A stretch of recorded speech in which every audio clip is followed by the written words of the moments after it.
tokko olii booda gabaa gurraachaa yookaan immoo awwaalaa irratti seerri haaraan bahee jira. Akkam jirtu nagaa keessanii guyyaan har'aa Seepteembar 8/9/2025 akka Itoophiyaattis qaamni 3/12/2017 oolmaa sharafoota maallaqaa yookaan immoo saajjirraa kaarensi arras kallattii lamaatiin isinii qabadhee dhufeetii jira.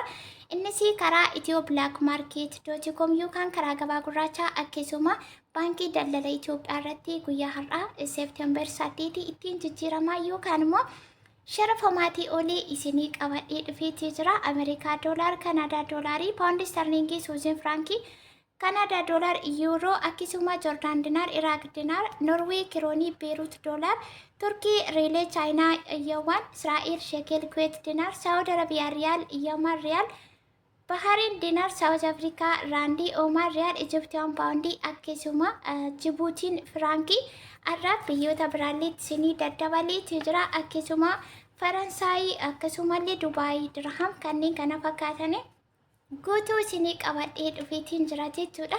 Yeroo seentan yookaan immoo seensi keessan viidiyoo laayikii gochuutiin eegalaa. Akkasuma mata duree dubbifachuu hin dagatiinaa. Guyyoonni akka wajjala sinjalaatii hin fuudhamne kan kaleessaa har'a isinitti hin fakkaanne kan eeggaddaammoo kan kaleessaa akka hin taane jechuufi yeroo isinitti laayikii gootan viidiyoon kun gara biraatti riippoortii ta'aa jechuudha. Yookaan immoo akka sheeriitti fayyada ishee kana hin dagatiina.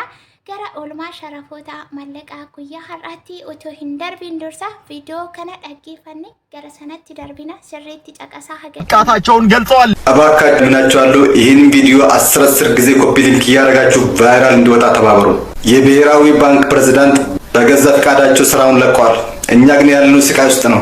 በጭንቀት ምክንያት ስንቱ ቢሮ ውስጥ እየወደቀ ነው። በሽተኛ ሆነን ቀርተናል። በቃ ስትሬስ ያለው ሰው ሆነን ቀርተናል። የአእምሮ ታማሚ ሆነን ቀርተናል። እኛ የኢትዮጵያ ባንከሮች ሰልችቶናል። ስንቀጠር ሰራተኛ ተብለን ነው ተቀጠርነው። አሁን ግን እየኖርን ያለው ሰራተኛ ሆነን ሳይሆን ለማኝ ሆነን ነው እየኖርን ያለው። ዛቻ፣ መስፈራሪያ ከዚህ ወደ በረሃ እየተላከ በረሃ ውስጥ እየሄድን ያለው ጌታ ምስክሬ ነው። ስሜቱን ሁላ ለመግለጽ በጣም እየከበደኝ ነው ያለው። ይህን ደግሞ የሚያውቀው የባንክ ሰራተኛ የኢትዮጵያ ባንክ ሰራተኛ ብቻ ነው የሚያውቀው። እኔ ራሴ ላይ ወስኜ ይህንን ቻሌንጅ ጀምሬያለሁ። ይህንን ቻሌንጅ አስቀጥሉልን። መች ከስራ እንደምንባረር አናውቅም። መች ወደ በረሃ እንደምንላክ አናውቅም። ጠዋትና ማታ ዛቻ። በባንክ ሰራተኛ እየሆነ ያለው ድርጊት በጣም የሚያሳፍር በጣም የሚያሳቅቅ ነገር ነው። እባካችሁ ይህንን ቪዲዮ ሪፖስት ኮፒ ሊንክ በማድረግ ተባበሩ። ጀስቲስ ፎር ቺኩኒ ኦጂታ ባንኪ ቲጀቹዳ hojjettoonni baankii Itoophiyaa nigdi baankii irra hojjetanii rakkoo hamaatu nurra ga'ee jira yookaan immoo zaachaa doorsiisa guddaan nurra ga'ee jira.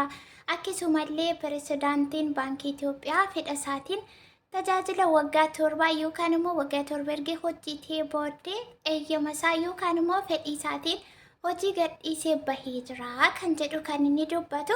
Pirezidaantiin baankii Itoophiyaa jechuun immoo kun namicha kanaa jechuudha. Akkuma gubbaarratti argaa jirtanii. Itti aansuunii oolmaa sharafoota maallaqaa guyyaa har'aa Seepteembar 8/9/2025 akkasuma akka Itoophiyaatti qaamni 3/12/2017 ittiin olii ilaallee kan itti aanutti si darbina. Laayikii gochuu hin dagatiinaa. Warri haaraa taatan immoo sabskraayibii gochuutiin maatii ta'a. Dhumarratti yaada keessan koomentii irra kaawwachuu dandeessu. Guyyaa har'aa Ameerikaa doolaarri tokko baankii Itoophiyaa yookaan baankii daldala Itoophiyaa irratti 138.75 karaa gabaa gurraachaa 159.21 olii jira. Kana jechuun har'ammoo dabalee jira jechuudha. Guyyaa kaleessaa karaa gabaa gurraachaa 158 irra ture. Har'ammoo kaasee 59 irra galeetu jira. Inni itti aanu Awustiraaliyaa doolaar karaa baankii 94.00 karaa gabaa gurraachaa 104.85 paawundi sterlingii karaa baankii 182.78 karaa gabaa gurraachaa 215.35. Inni itti aanu Suuzerlaand kiroonii karaa baankii 199.33 karaa gabaa gurraachaa 200.41 Kanada doolaarii karaa baankii 103.31 karaa gabaa gurraachaa 115.29 euro karaa baankii 161.66 karaa gabaa gurraachas 186 tuqaa saantiba 66. Inni itti aanu Joordaan Diinaar karaa baankii 201 tuqaa saantiba 12. Karaa gabaa gurraachaa 224 tuqaa saantiba 35. Iraaq Diinaar karaa baankii 0 tuqaa saantiba 12. Egaa warri biyyoota akkasii kana jirtanii kanneen akka Norwee, kanneen akka Iraaq, kanneen akka Yaman, kanneen akka Jibuutii, arrammoo Jibuutii sitti sinii dabalee siniif deetee jira. Biyyoota ani fidii yookaan ani maqaan dhayin yoo jiraate biyya jirtan irratti hundooftanii koomentii jalatti fidiyoonaan jettanii isinii fiduutii danda'a. Haa ta'u malee warra biyyoota akka Iraaq kanaaf saantimni yookaan birriin isaanii gadi bu'aa ta'e warri beekan jijjiirratanii erga ta'eetiin abdii qaba. Warri hin beekne immoo gara saantiim yookaan birrii fooyyee qabuutti jijjiirtanii ergachuutii dandeessu isiniin jechuu barbaada. Inni itti aanu Norwee kiroonii karaa baankii 14 tuqaa saantiba 28, karaa gabaa gurraachaa 16 tuqaa saantiba 97, Beerut doolaar karaa gabaa gurraachaa 159 tuqaa saantiba 19, Turkii riilii karaa baankii 3 tuqaa saantiba 46, karaa gabaa gurraachaa 3 tuqaa saantiba 85, Chaayinaa yuwaan karaa baankii 19 tuqaa saantiba 66, karaa gabaa gurraachaas 22 tuqaa saantiba 33. Inni itti aanu Israa'el shekel karaa baankii 42 tuqaa saantiba 92, karaa gabaa gurraachaa 47 tuqaa saantiba 87, Kuwait Diinaar karaa baankii 445 tuqaa saantiba 35, karaa gabaa gurraachaa 521 tuqaa saantiba 29. Inni itti aanu Saawud Arabiyaa Riyaal karaa baankii 36 tuqaa saantiba 97, karaa gabaa gurraachaa 42 tuqaa saantiba 42. Yaman Riyaal karaa baankii 0 tuqaa saantiba 58, Bahareen Diinaar karaa baankii 378 tuqaa saantiba 25, karaa gabaa gurraachaa 421 tuqaa saantiba 78. Inni itti aanu Saawuz Afrikaa Raandii 8 tuqaa saantiba 12 karaa baankiitiin jechuudha. Oomaan Riyaal karaa baankii 370 tuqaa saantiba 84, karaa gabaa gurraachaa 413 tuqaa saantiba 83. Ijiptiyaan paawundii karaa baankii 2 tuqaa saantiba 97, karaa gabaa gurraachaa 3 tuqaa saantiba 29. Har'a Jibuutii sitti dabalee sinii fideera. Egaa akkuma isiniin jedhee biyyoota ani irra darbe yookaan ani fidin yoo jiraate koomentii irratti natti himuu yookaan na beeksisuu dandeessu.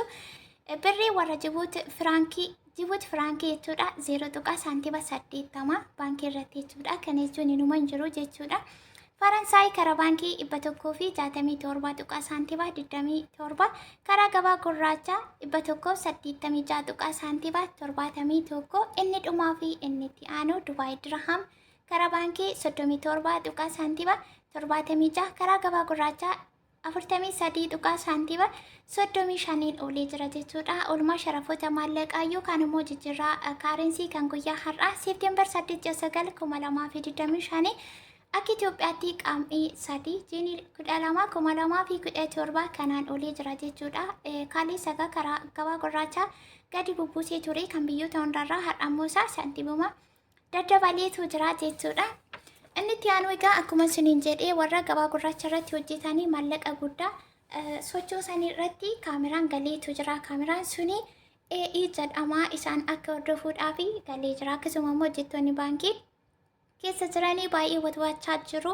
Sodaa guddaa nurra geessisaa jiru. Doorsiisa nurra geessisaa jiru. Kaanii akkasuma hojii gadhiisee ba'aa jira. Kaan immoo yoon baanee yaaddoo hamaa keessa buunee jirraa sagalee nuuf ta'a jechaati jiru jechuudha.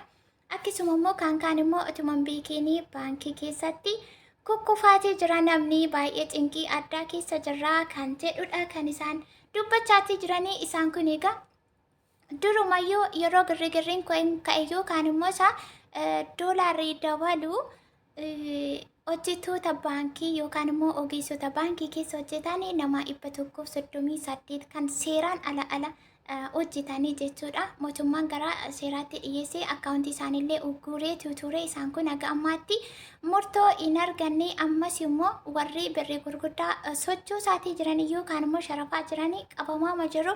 Sodaachaa mallee jiru jechuudha. Warra akkaawuntii xixiqqaa qabanii ammallee gabaa gurraacha irratti hojjechaa jiru. Gabaa gurraachi guutummaa guutuutti cufameera. Kana booda hojjechuu hin danda'u, ergamuu hin danda'u kan jedhu seerri jala muramee bahee hin jiru. Garuu keessa darbanii warra seeraan ala kanarratti baay'ee xiyyeeffatanii qarshii gurguddaa daddabarsaa kan jiran irrattidha kan seerri bahaa jiru. Akkasuma isaanillee warruma akkasiitti natti fakkaata warra akka kanatti watwaachaa jiran jechuudha. Kanaafuu isiniin immoo wanti yaada keessa sin galchuu sirrifachiisuu fuulduratti dhaabata akkam ta'a wanti jedhu akkasumarratti wanti yaaddoo keessa nama galchuun jiru namni kamuu namni wanjala keessa jiru yookaan immoo hojii isaa beekuu akkasuma watwaachuun waanuma jiru isiniin jedha. Viidiyoon har'aaf qabadhee dhufee kana fakkaata. Isinis gammaatti waan wajjin turtanii fi akkasumallee warri subscribe gochaa jirtan viidiyoo laayikii gochaa jirtan hunduma keessan hedduu galatoomaa ulfaadha. Warri maatiin taanii maatii ta'an ammas wanti isin irraa eegamu jiraate laayik sheer gochuun namoota baay'ee bira akka qaqqabu isaanis akka argan dhaga'anii akka taasisu gargaaru wantiif hin dagatinaa hin irraanfatinaa. Gaaffii isin na gaafattanii yoo ta'u deebisin irra darbee jiraate koomentii irratti na gaafachuu na yaadachiisuu dandeessu. Viidiyoo biraatiin agan deebi'ee dhufutti bakka jirtanitti nagaa fayyaa ta'a baay'ee.